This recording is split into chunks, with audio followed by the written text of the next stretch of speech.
split on a philosophical question posed in a viral Twitter poll. Are there more doors or wheels in the world? There's no way there's more wheels.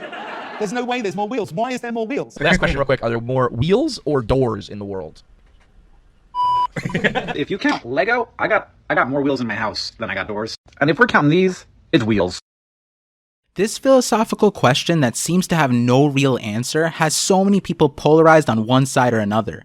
I wanted to share an epiphany I had when I was confronted with this question that might intrigue people on either side. I think it makes sense to just establish a definition for both terms. I chose Merriam-Webster for both because it was the most expansive definition given for each word. For a door, it says a usually swinging or sliding barrier by which an entry is closed and open. Usually here just means that's how we normally experience it, but I'd say any barrier really that allows you to enter a space that was previously not accessible would be a door. With that definition, there's all the infinite options of doors. There's doors to cars, houses, buildings, which all have accumulated over the history of humanity. You can reasonably include cabinets, lockers, coffins. If sliding doors are doors, then so are windows. I had a friend argue that a bag was technically a door, in which case are bottle caps the doors to bottles too? As you apply the definition to objects, you start to realize that humans have created doors in so many places that it's mind-boggling, and it almost makes you wonder if it relates to how divisive our history has shown us to be as a species.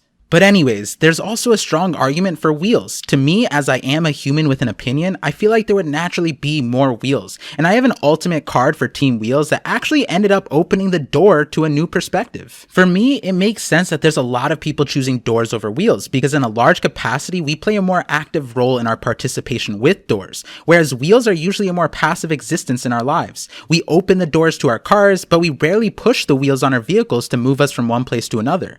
Sometimes we forget that the rolling chairs that saturate our largest buildings and outnumber the doors usually have 10 wheels each, or that every sliding door probably has 4 wheels, and the same goes for every drawer. We invented the wheel because as humans, one of the greatest bottlenecks to our efficiency is movement, which will be important in a second.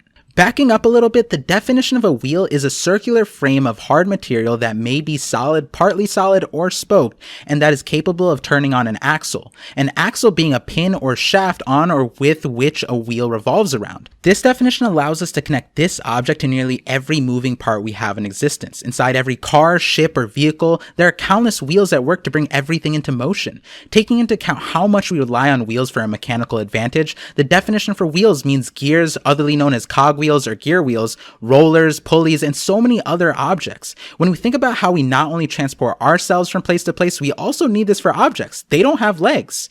So every manufacturing and distribution operation in the world heavily relies on wheels because, well, objects need an efficient way to move and to get them to your door. They need countless wheels to make that happen. UPS, for example, gave us the calculation of how many wheels were involved in just their conveyor belts in their sorting facilities, and it added up to 2.4 trillion wheels. And one last point before I get to the epiphany, it's that when a wheel is discarded, it's still a wheel, and we have landfills filled with them, whereas doors are fixed to a functional location, so a discarded door is no longer a door. But here we are at the epiphany that really opened my eyes. When you really think about a circular object that rotates around a fixed axle, naturally what comes to mind is something that every human uses without realizing. Our planet. The Earth is technically a large spinning wheel that rotates around a fixed axle around another wheel, which has a force so strong that it keeps a bunch of other wheels perpetually rotating in a spiral towards more wheels. Yes, our world is naturally dictated by circular motion, and these objects that we call planets and stars are technically just countless wheels that add up to over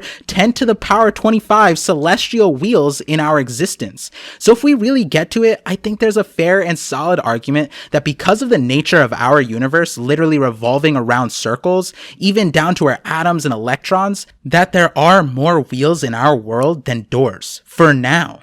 That for now is really important because something I realized was that because our world is relatively constrained by the circular motion, if we ever want to transcend our current efficiency that revolves around the wheel, we are going to need more doors. If we ever want to get farther than downtown to, let's say, another inhabitable planet outside of our galaxy, we can't continue to rely on the wheel. We know that. See, the solution that allows us to bypass all these constraints is something we have realized for a long time and are better understanding now, and that is wormholes, which essentially would be a fourth dimensional hypercube, or also referred to as a tesseract. In simpler terms, a cool magic portal door. Eventually, if we want to be able to transcend the physics of 3 dimensions, our ability to connect 2 points of space-time together will essentially be creating a door to a place we couldn't access before. Going back to the definition of a door, the barrier here would be space, because if we were talking about time, then that'd be a time machine, which is less probable. But anyways, if we can get to the point where we can move the barrier of space, then there are infinite doors that we could make. So I'd argue that there are more wheels in the world right now, but the future is doors. In order for our kind to progress forward, we need to replace our need for the wheel with doors. So the day humanity accesses wormholes is the day when there will be more doors in our world than wheels.